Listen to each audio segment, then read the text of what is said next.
Praise the Lord. लगन मनीस्ट्री YouTube Bible Hindi story व वचन चैनल पर आपका वेलकम, आपका स्वागत करते हैं। सभी भाई बहनों को जय मसीह की। प्रभु यीशु की कृपा आपके परिवार पर हमेशा बनी रही। आज की कहानी प्रभु यीशु के एक ऐसे चेले के विषय में है जिसने प्रभु को नकार दिया, परंतु बाद में स्वयं प्रभु ने ही उसके मुख से कहलवाया कि वह प्रभु से बहुत प्रेम करता है। आज की इस कहानी में उस चेले के विषय में जानने की कोशिश करेंगे कि वह प्रभु से कितना प्रेम रखता है। आमीन, हालेलुया। शमौन पतरस, जिसे कैफा के नाम से भी जाना जाता है, वह यीशु मसीह के पहले चेलों में से एक था। वह एक मुखर और उत्साही शिष्य था जो यीशु के सबसे घनिष्ठ मित्रों में से एक है। वह एक प्रेरित और कलीसिया का खंबा कहलाता है। पतरस एक उत्साही, दृढ़ इच्छा शक्ति रखने वाला, शीघ्रता से आवेश में आने वाला और कई बार क्रूर स्वभाव वाला व्यक्ति था। पतरस में कई गुण थे और उसके जीवन में कई असफलताएं भी थीं।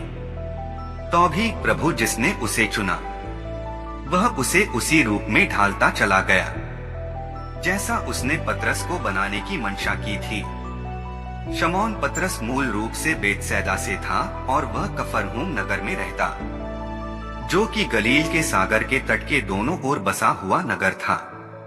पतरस अपने दो साथी याकूब और यूहन्ना के साथ मछली पकड़ने के व्यवसाय करता। शमौन पतरस ने अपने भाई अंद्रियास के माध्यम से पहली बार यीशु से मुलाकात की जब वह झील में मछली पकड़ रहा था और दौड़कर यीशु से मिलने पहुंचा और वह यीशु के पीछे हो लिया। यीशु से मिलने के बाद उसे एक नया नाम पतरस मिला जिसका अर्थ चट्टान होता है। इसके बाद यीशु ने पतरस को अपने पीछे चलने के लिए बुलाया। तुरंत ही पतरस ने प्रभु के पीछे चलने के लिए अपना सब कुछ छोड़ दिया और प्रभु के साथ हो लिया। अगले 3 वर्षों तक पतरस प्रभु यीशु के शिष्य के रूप में रहा। जन्म से एक अगुवा होने के नाते पतरस 12 की ओर से एक उनका मुख्य प्रवक्ता बन गया। अधिक महत्वपूर्ण बात यह भी है, यह पतरस ही था जिसने यीशु को सबसे पहले मसीह को जीवित परमेश्वर के पुत्र के रूप में स्वीकार किया था, जो कि एक ऐसा सत्य है जहां यीशु ने पतरस को उत्तर दिया, हे शमौन योना के पुत्र, तू धन्य है, क्योंकि मांस और लहू ने नहीं परंतु मेरे पिता ने जो स्वर्ग में है यह बात तुझ पर प्रकट की है। आमीन। पतरस, याकूब और यूहन्ना यीशु के सभी शिष्यों में ये तीनों प्रभु के ही ज्यादा नजदीक थे। केवल यही तीनों याईर की पुत्री को जीवित किए जाने के समय और रूपांतरण की पहाड़ी पर यीशु के साथ उपस्थित थे। पतरस और यूहन्ना को फसह के अंतिम भोज को तैयार करने के लिए विशेष कार्य दिया गया था। आमीन। कई जगहों पर पतरस ने स्वयं को उतावलेपन के विषय में प्रथम व्यक्ति के रूप में प्रकट किया। उदाहरण के लिए, यह पतरस ही था जिसने यीशु के साथ पानी पर चलने के लिए नाव को छोड़ दिया और तुरंत यीशु से अपनी आंखों को हटा लिया और जब डूबने लगा तो प्रभु ने उसे बचाया। यह पतरस ही था जिसने यीशु को अपनी मृत्यु के बारे में बोलने के लिए झिड़का और प्रभु के द्वारा उसे शीघ्रता से सुधारा गया। प्रभु ने फिर कर पतरस से कहा, हे शैतान, मेरे सामने से दूर हो, तू मेरे लिए ठोकर का कारण है, क्योंकि तू परमेश्वर की बातों पर नहीं पर मनुष्यों की बातों पर मन लगाता है। यह पतरस ही था जिसने मूसा, एलिया और यीशु को सम्मानित करने के लिए 3 तंबुओं का निर्माण करने का सुझाव दिया और परमेश्वर की महिमा के ऊपर भयभीत रूप से मौन धारण करते हुए भूमि पर गिर पड़ा। यह पतरस ही था जिसने अपनी तलवार निकाली और महायाजक के सेवक के ऊपर आक्रमण कर दिया। और उसे तुरंत अपने हथियार को कवच में रखने के लिए कहा गया। यह पतरस ही था जिसने दावा किया कि वह कभी भी प्रभु को नहीं छोड़ेगा, चाहे बाकी उसे छोड़कर चले जाए। और बाद में उसने प्रभु का 3 बार इनकार किया था कि वह प्रभु को भी नहीं जानता है। पतरस के जीवन में सभी उतार चढ़ाव में भी प्रभु यीशु उसका प्यारा प्रभु और विश्वास योग्य मार्गदर्शक बना रहा। यीशु की क्रूस घटना के पश्चात पतरस दोबारा फिर अपने पुराने काम पर लौट गया, परंतु उसको तो शुभ संदेश सुनाने की आवश्यकता थी। एक बार फिर यीशु तिबेरियास झील के किनारे चेलों के सामने प्रकट हुआ। वह इस तरह प्रकट हुआ। ऐसा हुआ कि शमौन पतरस, थोमा, गलील के काना का नतनेल, जब्दी के बेटे और यीशु के 2 और चेले एक साथ थे। शमौन पतरस ने उनसे कहा, मैं मछली पकड़ने जा रहा हूं। उन्होंने कहा, हम भी तेरे साथ चलते हैं। वे बाहर निकले और नाव पर सवार हो गए, मगर उस रात उनके हाथ कुछ नहीं लगा। जब सुबह होने लगी तब यीशु किनारे पर आकर खड़ा हो गया, मगर चेलों ने नहीं पहचाना कि वह यीशु है। तब यीशु ने उनसे पूछा, हे बच्चों, क्या तुम्हारे पास खाने के लिए कुछ है? उन्होंने कहा, नहीं प्रभु। यीशु ने उनसे कहा, नाव के दाईं तरफ जाल डालो और तुम्हें कुछ मछलियां मिलेंगी। तब उन्होंने जाल डाला और उसमें ढेर सारी मछलियां आ फंसी और वे जाल को खींच न पाए। तब दूसरे चेले ने पतरस से कहा, यह तो प्रभु है।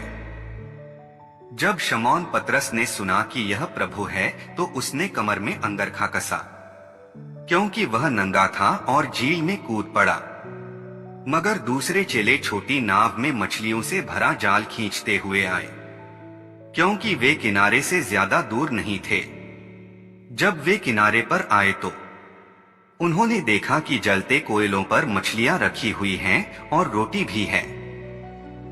यीशु ने उनसे कहा, तुमने अभी अभी जो मछलियां पकड़ी हैं, उनमें से कुछ ले आओ। तब शमौन पतरस नाव पर चढ़ा और मछलियों से भरा जाल खींच लाया, जिसमें 153 बड़ी मछलियां थीं। मगर इतनी ज्यादा मछलियां होने के बावजूद वह जाल फटा नहीं। यीशु ने उनसे कहा, आओ खाना खा लो। लेकिन चेलों में से किसी ने भी यह पूछने की हिम्मत नहीं की कि तू कौन है, क्योंकि वे जानते थे कि वह प्रभु ही है।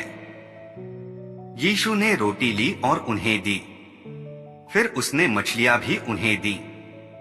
तब यीशु ने शमौन पतरस से कहा, शमौन, यूहन्ना के बेटे, क्या तू इनसे ज्यादा मुझसे प्यार करता है?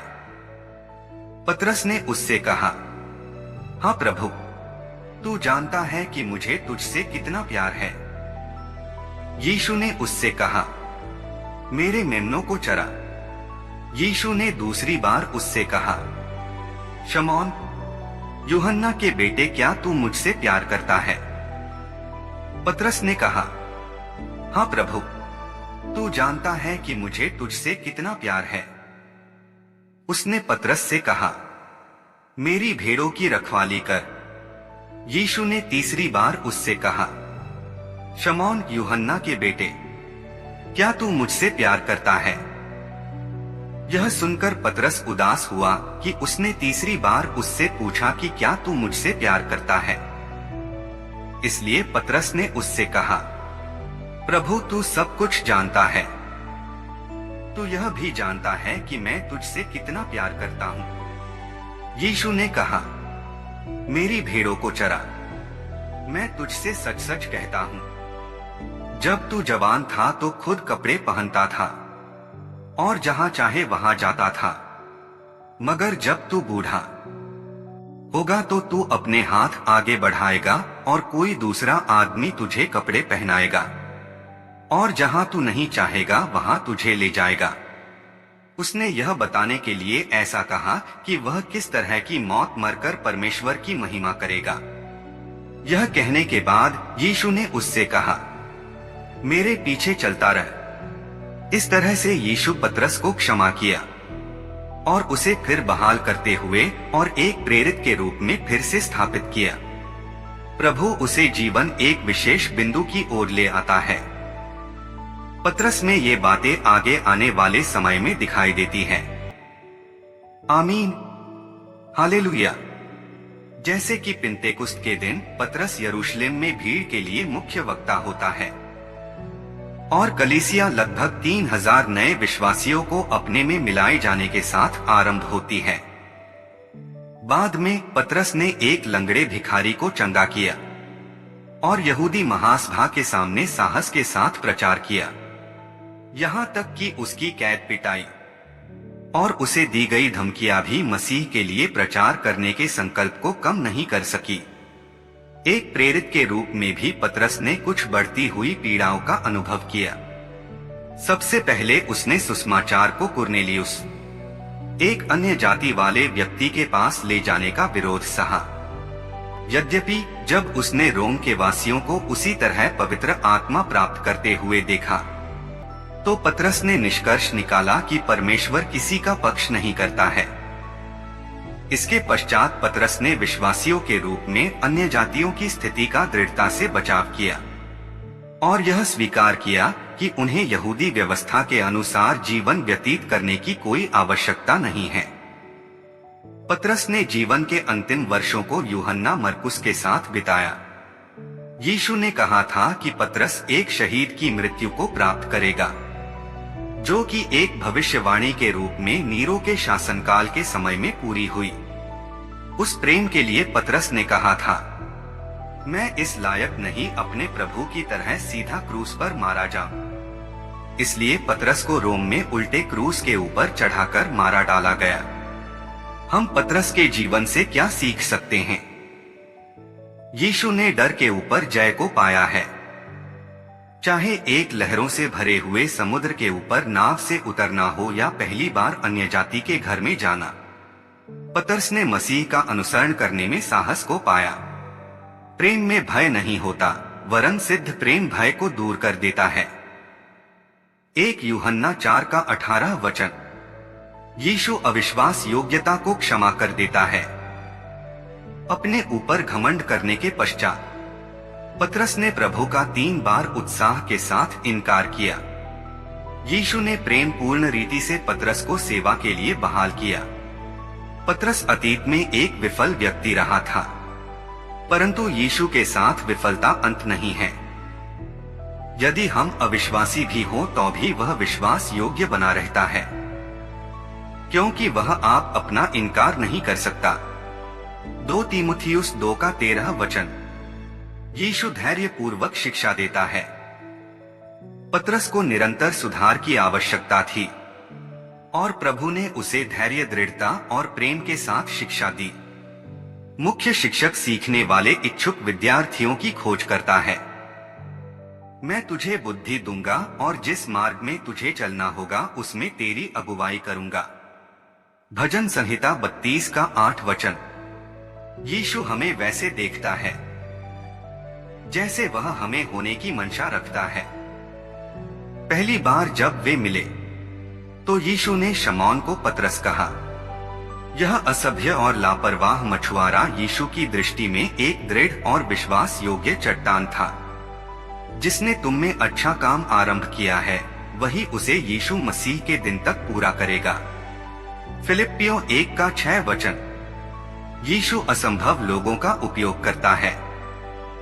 पतरस गलील का एक मछुआरा था, परंतु यीशु ने उसे मनुष्यों को पकड़ने वाला एक मछुआरा कहा, क्योंकि पतरस यीशु का अनुसरण करने के लिए सब कुछ छोड़ने के लिए तैयार था। इसलिए परमेश्वर ने उसे अद्भुत तरीकों से उपयोग किया।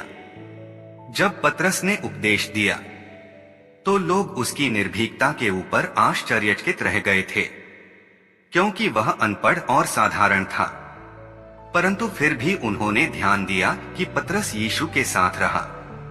यीशु की संगति में आने से ही सब बातें बदल जाती हैं। पतरस अपनी जिम्मेदारी कई सालों तक निभाता रहा। वह अपने भाइयों को मजबूत करता रहा। ठीक जैसे यीशु ने अपनी मौत से पहले उसे आज्ञा दी थी।